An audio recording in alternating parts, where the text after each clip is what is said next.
Hello future CPAs! Welcome to the first ever video of JL Accounting. Our first video lecture series will tackle subjects in advanced financial accounting and reporting. Our lesson for today is partnership formation. So, let's now discuss the definition of partnership. Partnership is an agreement between two or more people who bind themselves to contribute money, property, or industry to a common fund with the intention of dividing the profits among themselves. When we say money, it pertains to cash. When we say property, it pertains to non-cash assets. And when we say industry, we pertain to the labor of an industrial partner. Remember that there is no accounting standards governing partnership. Ang sinusunod lang natin dito is yung law on partnership and yung conceptual framework. So, these are the 4 stages of partnership. Our video will focus on partnership formation. Ang ina-account natin sa partnership formation is yung day of formation. The day of formation is what we consider as the measurement date for us to measure the assets contributed and the liabilities assumed by the partnership. Second is the partnership operations. Kanina we mentioned na the intention of the partners in making a partnership is to divide the profit among themselves. So, the allocation of profit is what we do in partnership operations. In partnership dissolution naman, usually, dinidissolve ang partnership kapag merong admission, withdrawal, or retirement ng partner. Dahil nagbabago yung identity ng partnership kapag nababago yung composition nito. Unlike incorporation which has rights of succession, ang partnership walang rights of succession. So, hindi ganun ka-strong yung juridical personality niya compared sa corporation. Kaya from time to time, nagkakaroon ng partnership dissolution to account for the admission, retirement, or withdrawal of a partner. But please take note na dissolution is different from partnership termination because the termination of partnership operations is being accounted in partnership liquidation, in which siguro negative na yung capital balances ng partners or puro losses na yung nai-incur ng partnership. So, now that you have knew what are the stages of the partnership, let's now focus on the valuation of assets during partnership formation. So, paano ba natin vina-value yung assets ng mga partners? So, the Civil Code states that when the capital or part thereof which a partner is bound to contribute consists of goods, their appraisal must be made in the manner prescribed in the contract. So, yung manner prescribed in the contract, it pertains to your agreed value. So, the manner we value property has hierarchy. The first is the agreed value. If the agreed value is not available, we follow what we call the fair value. And usually, kapag pagsagot na kayo ng problem sa mga reviewer books nyo, fair value usually talaga yung ginagamit natin to value the partner's non-cash asset contributions. And finally, kung walang given na agreed value and wala ring given na fair value, ang measurement na ginagamit natin for non-cash asset is the carrying value, which is also the book value or the carrying amount. For cash naman, we value it obviously using its face value.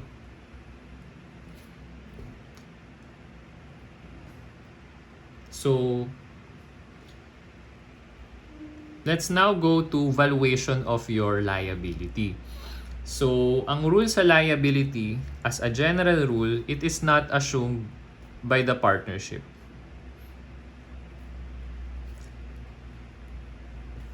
Except if expressly stated sa problem na i-assume siya ng partnership through partnership agreement. So, ang valuation natin sa liability is pareho lang sa asset which is at fair value. Pero ang fair value ng liability is what we call the present value. Next would be the valuation of capital. So, dito na papasok yung mga complicated accounting scenarios natin. So, sa valuation of capital, meron tinatawag na CC and AC. So, yung CC, ito yung tinatawag na contributed capital. Yung contributed capital, ito yung actual contributions ng partners sa partnership. For example, sa illustration natin kanina, si partner A nag-contribute ng 60K worth of cash, for example, and si partner B nag-contribute ng 40K worth of machinery. So, yung 60K ni partner A and yung 40K ni partner B, ito yung tinatawag natin na CC or contributed capital. Now, let's proceed to AC. Your AC is your agreed capital. So, yung agreed capital, ito rin yung tinatawag natin na FCC or Final Capital Credit. So, dito sa Final Capital Credit, kaya siya tinawag na final kasi sometimes yung contributed capital, which turns out to be our initial capital, is iba sa Final Capital Credit dahil sa variation ng agreement ng partners. So, ideally, gusto natin na equal ang contributed capital and agreed capital. Like for example, si partner A, nag-invest siya sa partnership ng 60K cash. Ayaw naman ni partner A na ang makikredit lang sa kanya na amount is for example, 40K A capital. So, gusto natin kung ano yung kinontribute natin, yun din yung magre-represent ng interest natin sa partnership. Pero there are instances na dahil sa agreement ng partners, hindi nagiging equal yung contributed capital sa agreed capital nila. So, itong contributed capital and agreed capital, let's view this from the point of view of each partner. So, kapag hindi equal yung CC and AC, the possible scenarios are bonus method, invest and withdraw, invest only, and cash settlement.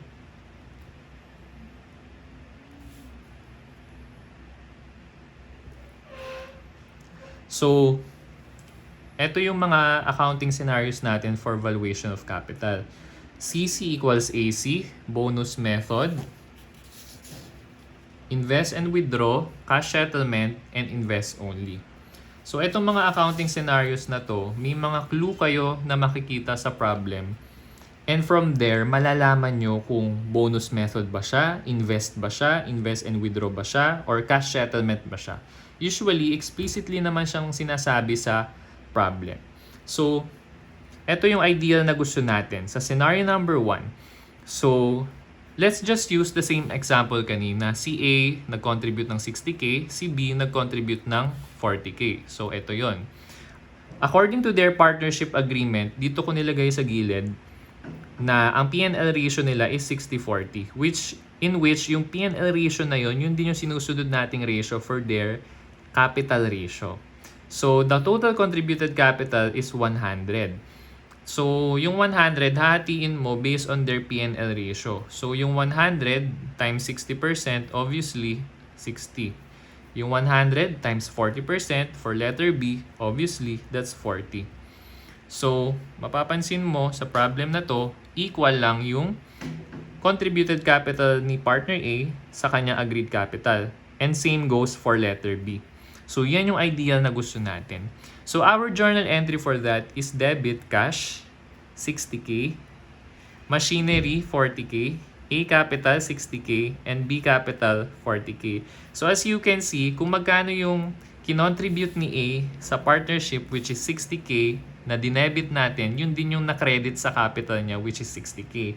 So, paulit-ulit natin sinasabi na yan yung ideal way natin ng pag-account na partnership dahil yung A capital, it represents yung interest ni partner A sa partnership. So, ayaw natin na mas mababa dyan kasi parang unfair naman kay partner A. unless ang gusto nila based on their partnership agreement is otherwise. Same with partner B, kung magkano yung machinery na kinontribute niya, yun din yung na-credit sa capital niya. Now, let's go to accounting scenarios in which CC is not equal to AC, starting with bonus method. So, let's just use the same example, same amounts. So, ang total capital credit nila, again, is 100. Pero, their partnership agreement states na ang P&L ratio nila is 50-50. This time, 50-50. So, yung total contributed capital or TCC na 100 times 50%, obviously, it's 50. And 100 times 50% for letter B, obviously, is 50. So, yung 60 para maging 50, minusan niya ng 10K. And yung 40 para maging 50, pinlasan niya ng 10K. So, etong amount na to, ito yung tinatawag natin na bonus. So, dahil minus kay letter A, bonus from A, 10K. Napunta siya kay letter B dahil inad yung minus na 10 kay A, inad natin kay letter B. So, bonus to B, 10K. So, our journal entries for this is machinery, 40K, contributed by partner B. Cash, 60K, contributed by partner A. A capital, 60K. B capital, 40K. Actually, it's just the same journal entry with this. Nagkabaliktad lang yun dito. Pero the adjusting journal entry for this to account for the bonus method is this one. So, since ang bonus is nanggaling kay letter A, babawasan natin yung capital niya ng 10K and ipapasok naman natin or idadagdag sa capital ni letter B, which is 10K. So, that's your bonus method. The third possible accounting scenario for partnership formation is invest and withdraw. So, for example, letter A contributed this time 100K cash. Si B contributed 50K. Sabihin na natin equipment niyan. So, their P&L ratio provides for a 60-40. So, ang total contributed capital is 150. So, yung 150 times 60%, that's 90K. So, 90K for letter A. And 150 times 40%, 60. 60 for letter B. So, ang 100 para maging 90, kailangan minusan ng 10. Ang 50 para maging 60, kailangan plusan ng 10. So, similar manner lang yung ginawa natin kanina sa bonus method. Pero magkaiba sila ng accounting treatment because here in invest and withdraw, ang katransaksyon ng partner is hindi yung partnership. Or sorry, ang katransaksyon ni partner is yung partnership and hindi yung kapwa niya partner. So, our journal entry for this is debit A capital, 10K, credit cash, 10K. This represents the withdrawal of letter A or partner A. So, ibig sabihin sa invest and withdraw, kay A yung withdraw and kay B yung invest. Dahil siya yung kailangan magdagdag ng 10K sa partnership. So, debit cash, 10K, credit, B capital, 10K, which represents additional investment. So, nag-i-invest yung isang partner at nagwi-withdraw yung isang partner ng cash from the partnership para masunod yung partnership agreement nila na dapat ang composition lang ng kanilang capital or tinatawag din nating capital structure is yung 60-40. So, ang opposite naman ng invest and withdraw is cash settlement. Kanina, ang katransactive partner is yung mismong partnership. Pero sa cash settlement, ang katransact ni partner is yung kapwa niya partner at hindi yung partnership mismo. So, let's use the same example. So, 100 for A, 50 for B, TCC is 150. Ang P&L ratio nila is 60-40. So, yung agreed capital natin, since same amount lang sa taas, gayahin na lang natin. So, A, 90, for B, 60. So, 150 pa rin yung total capital contributed or total agreed capital nila. So, dito, wala tayong gagalawin sa partnership books dahil ang magka-transaction is yung partners or what we call personal transaction between the partners.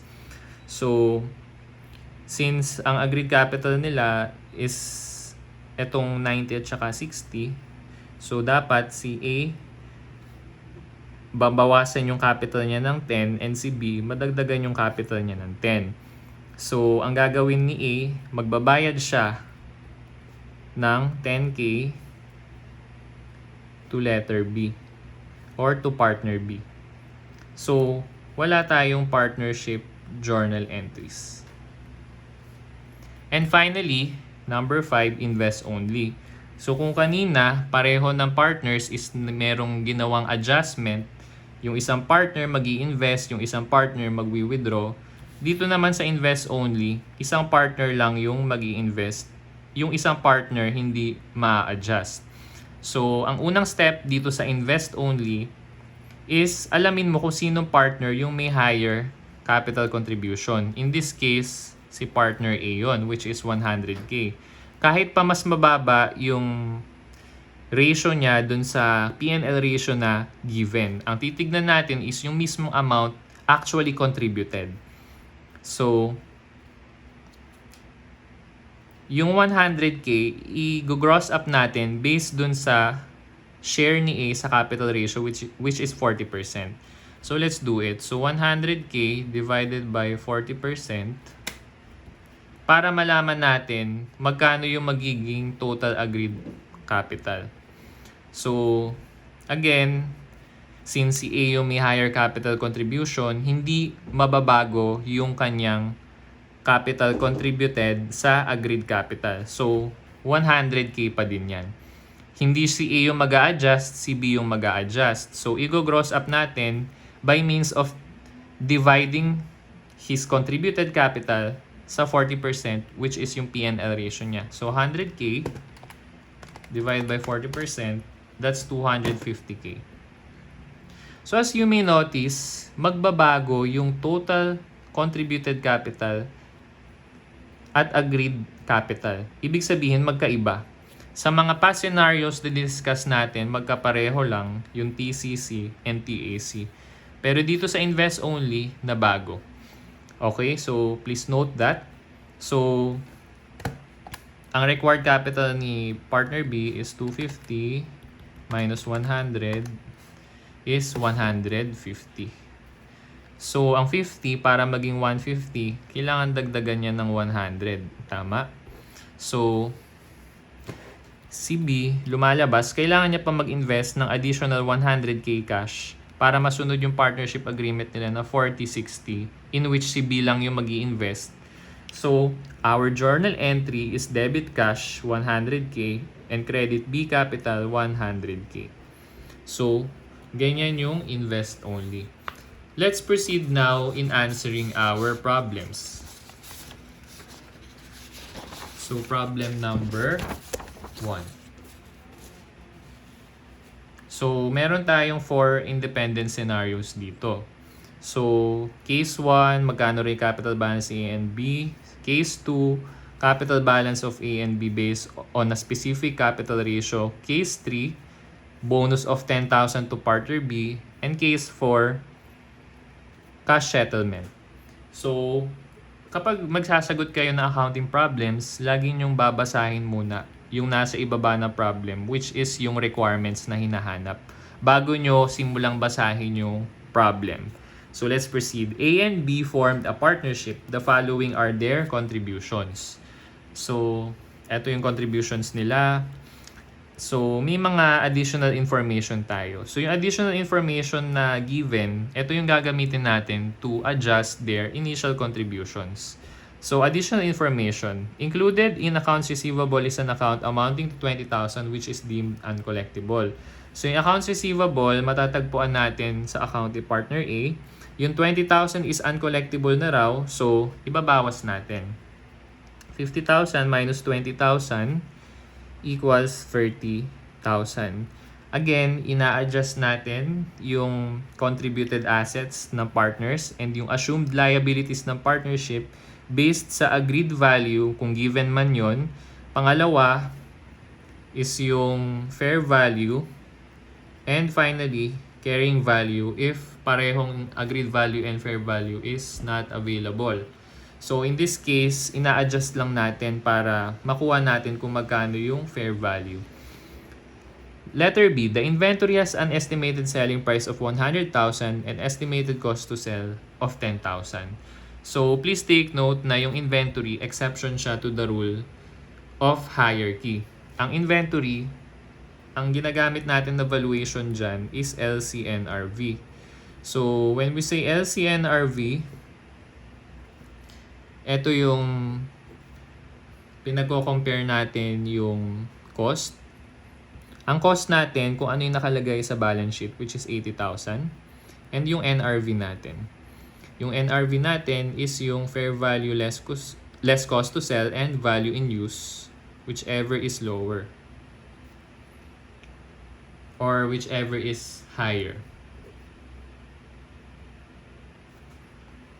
So, in this case, ang fair value less cost to sell natin is yung 100k minus estimated cost to sell na 10k. So 100k minus 10k equals 90k.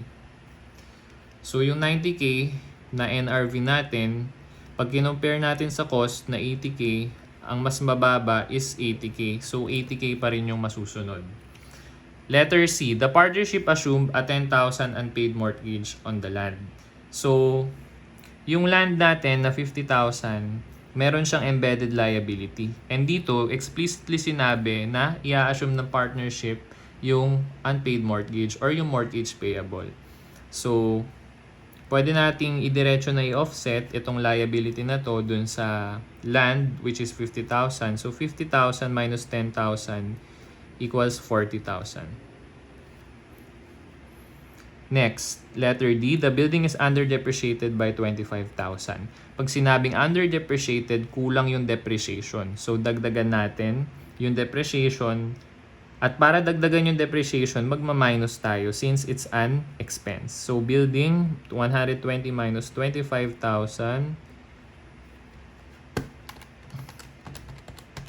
95,000. Letter E, there is an unpaid mortgage of 15,000 in the building which B agreed to settle using his personal funds. So, here malalaman natin na yung mortgage payable pwede na nating ignore dahil hindi naman si partnership ang mag-a-assume ng liability kundi si letter B dahil sabi using his personal funds. Actually, kahit silent yung problem, hindi sinabi na isa-settle ni B itong liability na to using his personal funds, hindi pa rin natin yan ipapa-assume sa partnership because our general rule, as we mentioned a while ago, the partnership will not assume the liability unless explicitly stated like yung nangyari kanina dito sa additional information letter C. Letter F, the note payable is stated at face amount. So yung face amount, ito yung 60,000. A proper valuation requires a recognition of 15,000 discount on notes payable. So tama ba kapag ka ang face amount, minus natin yung discount on notes payable, makukuha natin yung present value ng notes payable. And yung present value, yun yung tinitreat natin as fair value of such liability. So, notes payable of 60,000 minus 15,000 discount is 45,000. So, compute for the adjusted balances of the partner's capital accounts and provide a journal entry to record contributions in the partnership books for each of the following independent scenarios. So, i-compute na natin yung adjusted balances ng partners. So, partner A and partner B. Kay partner A, 100k cash, 30k receivables, 80k inventory, and 45k liability. So, asset, liability. 100 plus 30 plus 80 minus 45 is 165k. So, kay partner A, 165k yung adjusted capital niya. Kay partner B naman, 40k plus 95k, Wala naman siyang layab. So, 95 plus 40, that's 135K. So, upon the formation of the partnership, ang capital balance ni A at ni B for letter A, 165,000, and for letter B, 135,000. Case 2. If the partners agreed to have credits based on a 60-40 capital ratio, how much is the capital balance of A and B respectively? So, dito natin try i-solve sa baba. So, paano raw pag ang capital ratio is 60-40? 60-40. So again, 165 for letter A and 135 for letter B. Ang total capital credit nila is 135 plus 165, 300,000. So yung 300, ita-times natin sa 60% para makuha yung agreed capital. So 180K for letter A. And 300 times 40%, 120K for letter B. So, ang answer na natin for case 2, ang capital balance ni A is 180K at ang capital balance ni partner B is 120K. So, 180K for letter A, for letter B, 120K. So, please take note na ito yung tinatawag natin na bonus method. So, ang 165K para maging 180K is kailangan mag-increase ng magkano? 15K. So, nag-plus ka ng 15K and since dalawang partners lang naman sila, kung ano yung pinlas mo sa isang partner, yun yung ide-deduct mo sa isang partner. So, bonus from letter B and bonus to partner A. So, ang magiging journal entry natin dyan is B capital 15K, A capital 15K. So, that's for case number 2. Case number 3, if the partnership agreement provides for a bonus of 10,000 to partner B, how much is the capital balance of A and B respectively? So, ito yung case number 2 natin, di ba? Case number 3, dito tayo sa kabila. So, case number 3, meron daw bonus to letter B. So, ito yung tinatawag natin na direct bonus. Pag sinabing direct bonus, explicitly sinasabi na sa problem kung magkano yung bonus na ibibigay dun sa specific partner.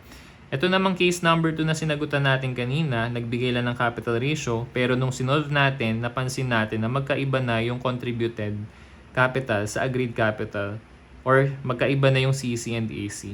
So that's what you call indirect bonus.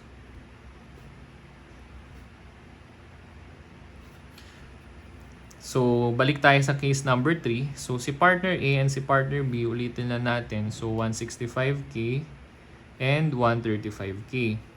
Ang bonus daw na ibibigay kay partner B is 10,000. So, plus 10K ka lang dito. And syempre, dahil nag-plus ka sa isang partner, magma-minus ka dapat sa another partner. So, 165 minus 10K, that's 155,000. And 135K plus 10K, 145,000. So, eto na yung magiging new capital balance ni A at ni B. So, for case 3, for letter A, 155K. And for letter B, 145K. And for our final case, if the partners agreed to have credits based on a 60-40 capital ratio and cash settlement is to be made between the partners, how much is the capital balance of A and B respectively? So, yung case number 4 natin, balik lang tayo dun sa case number 2. So, since same lang sila ng capital ratio pero magkaiba lang ng accounting treatment, kanina bonus method. So, ngayon naman sa case number 4, cash settlement.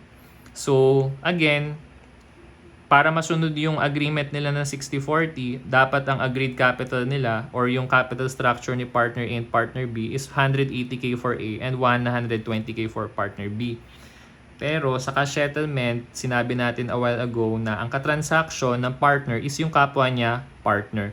So wala tayong magiging journal entry sa partnership books, pero partner B will pay partner A na magkano? 15,000. So B pays A 15K. So that's for cash settlement scenario, and ang magiging capital balance pa rin nila is same sa answer natin sa case number 2, in which A is 180K and B is 120K. So that's for problem number 1. Let's now proceed to problem number 2. So for case number 1, additional cash investment. So ito yung invest only. For case number 2, additional investment and additional withdrawal. So, ito yung invest and withdraw. So, sabi natin kanina, makikita mo yung clue kung anong accounting method ang gagamitin mo dun sa mismong problem. And case number 3, cash settlement. Let's now read the problem. On December 1, 2029, A and B formed a partnership with contributing the following assets at fair market values. The land and building are subject to a mortgage loan of 54,000 that the partnership will assume. So we need these explicit statements para masabi natin na i-assume ni partnership yung liability na given. So yung land and building,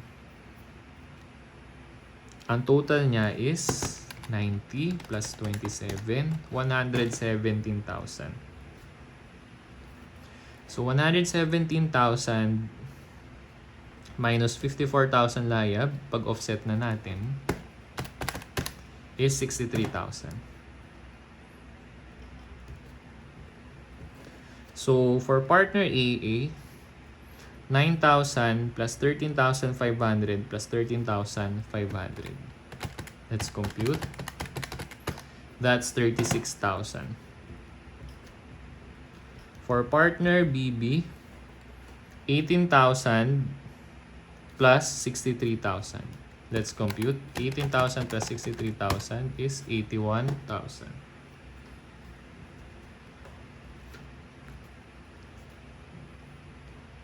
So, dito na tayo sa case number 1. So, si A and si B, 40% si letter A and 60% si letter B. So, yung 36,000 and yung 81,000, ang total niyan is, or yung TCC nila is 36,000 plus 81,000, 117,000. So, 117,000. So, invest only to So, invest only. A partner with deficient contribution should provide additional cash in order for his capital balance to reflect his profit and loss sharing ratio. The additional cash investment to be made by a partner who is required to do so would be, so ang rule natin na sinabi kanina, ang step 1 natin sa invest only, hanapin kung sinong partner ang may bigger capital contribution. In this case, si partner B. So, si partner B, ang magiging agreed capital niya is same sa contributed capital niya, which is 81,000. And para malaman natin yung bagong total agreed capital, which would be different from our TCC, is i-gross up natin 81,000 sa 60%, which is his share in the capital ratio. So 81,000 divided by 60%, our new agreed capital is 135,000. So 135,000 minus 81,000 share ni letter B, ang required share ni letter A is 54,000. Ang 36,000 para maging 54,000, kailangang mag-invest si letter A ng 18,000. So, plus 18K. So, the additional cash investment would be 18,000 letter A. Scenario number 2, assuming that the partners agree to have equal credits. So, pag equal credits, that means 50-50 sila. To their capital accounts, and additional investment or withdrawal shall be made by a partner to or from the partnership for any adjustment to his capital balance. how much would be the additional investment of A and additional withdrawal of B from the partnership respectively. So, again, si partner A and si partner B. So, 36,000 yung kay A and 81,000 yung kay letter B.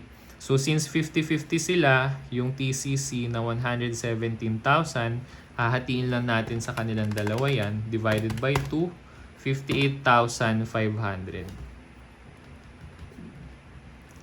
So, 58,500 and 58,500. So, ang 36,000 para maging 58,500, kailangan dagdagan ng 22,500. Ang 81,000 para maging 58,500, kailangan bawasan ng 22,500. So, si A mag-i-invest na additional 22,500 at si B mag-withdraw na additional 22,500. So, for case number 2, it's letter A.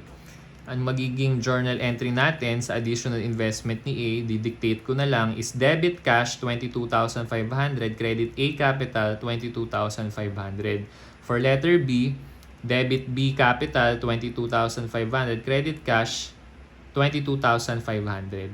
Nagkaroon tayo ng journal entry sa mismong books ng partnership dahil, again, ang katransaksyon ng partners kapag merong invest and withdraw is yung partnership and hindi siya personal transaction ng partners. And case number 3, assuming that the partnership agreement provides that A and B share profit and losses 30% and 70% respectively, and cash settlement is to be made between the partners, which of the following is the correct statement? So, again, letter A and letter B tayo. 36,000 for letter A, 81,000 for letter B. Total CC nila is 117,000. So, 30% kay letter A and 70% kay letter B. So, 117 pa rin yung total agreed capital nila. So, let's compute 117,000 times 30%. 35,100. And 117,000 times 70%. 81,900.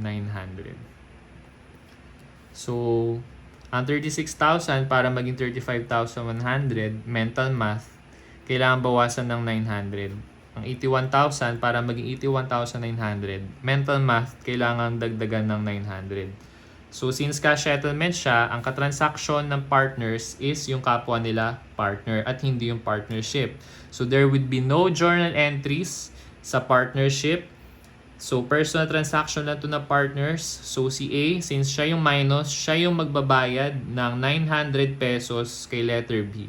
So, our answer is letter A. A pays B 900 pesos. And that concludes our video for partnership formation.